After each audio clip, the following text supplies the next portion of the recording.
Matutong mag-ipon, ito si Johnny guys, nag-iipon nga siya, tinuturuan siya ni Papa para daw paglaki niya, marunong na siya. At dito nga guys, nagluto lang tayo at kumain tayo ng ginisang repolyo, napakasarap nga niyan pala guys. At ito naman dalawang to, naglalandian pa habang kumakain. Tara, samahan niyo ako!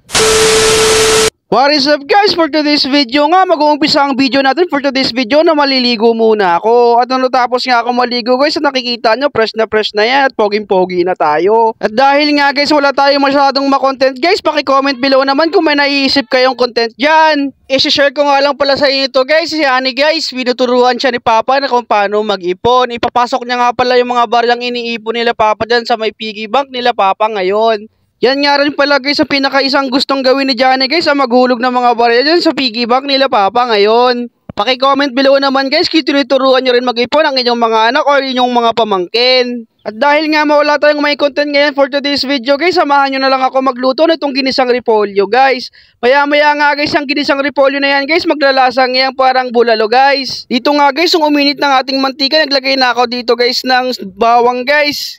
May mekos-mekos nga lang natin ng konti yan hanggang sa mag-golden brown, saka natin ilalagay dito yung sibuyas. At nung nag-golden brown na nga ang ating bawang guys, maglalagay na tayo dito ng sibuyas. Siyempre may mekos-mekos lang natin niya katulad na ginawa natin sa bawang, ilalagay na rin natin dyan ang ating karne. Napakarami nga na magiging sahog natin karne ngayon for today's video guys, kasi maraming biniling pansahog dito ngayon si Mama. Hahalu-haluin nga lang din natin ng konti yan at i-simmer natin for about mga 3 minutes siguro guys para maluto yung karne. At habang busy nga ako dito guys, binibidyoan niya ako dito ng pinsan ko kasi ima-my day niya raw. Pakita mo yung niluto dito. Pakita mo ka. Ayan. Ang taas kasi. Uy, nakatingkid siya.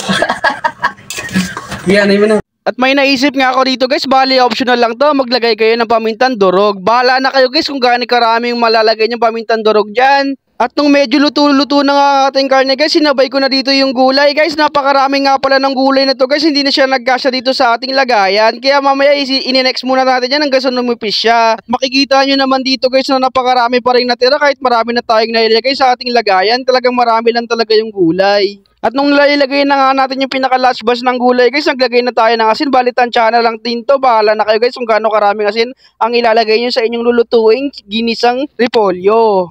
Takpan nga lang natin yan ng konti guys at hintayin na natin yung maluto. At nung medyo luto-luto na nga siya guys, itikman na natin kung pasado na ba sa ating panglasa at magdadagdag pa tayo ng asin o hindi na. Ito na nga isa sa pinaka-inihintay ko, tikiman na natin yung sabaw. Ayan nga guys yung sinasabi ko sa inyo na lasang bulalo nga siya guys. Hindi ko nga alam dito guys kung nagtsambahan ko lang yung pagluluto na to kasi napakasarap talaga at lasang-lasa talaga yung bulalo na nakain ko before. Natatawa na nga lang ako dito guys, reminiscing my memory nung kumain ako ng bulalo guys. Tinikman ko na nga to guys kasama yung may karne at saka may gulay guys. Tignan natin kung luto na talaga.